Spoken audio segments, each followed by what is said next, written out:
কিছু সফর গন্তব্যের জন্যে হয় না, কিছু সফর আত্মাকে ছুঁয়ে যায়। হ্যালো এভরিওয়ান, আমি শুনেছিলাম মা ডাকেন, আর এবার এই ডাকেই আমি চলে এলাম এক নতুন আশা, এক নতুন বিশ্বাস নিয়ে। এটা ছিল জীবনের প্রথম ঘোরা সফর।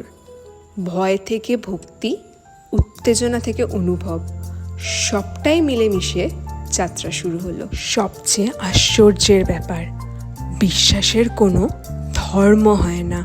আমার ঘোড়া চালক মুসলিম ভাইয়েরা আমায় পৌঁছে দিল হিন্দুদের সবচেয়ে পবিত্র মন্দিরে। এটাই তো আসল ভারত, এটাই তো হৃদয়ের ধর্ম। প্রতিটি পদক্ষেপে এক অদ্ভুত শক্তির অনুভব। সব বাধা পার করে মনে হচ্ছিল যেন মা নিজে হাত ধরে উপরে নিয়ে যাচ্ছেন। যখন মন্দিরের দর্শন পেলাম, মনে ছিল এক অদ্ভুত শান্তি। মন্দিরের ভিতরের ভিডিও তোলার পারমিশন পাইনি।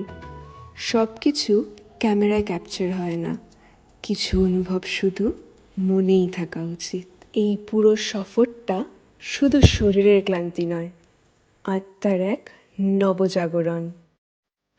প্রতিটি ক্লান্তির মাঝে ছিল এক শক্তি, প্রতিটা পদক্ষেপে ছিল প্রার্থনার স্পর্শ।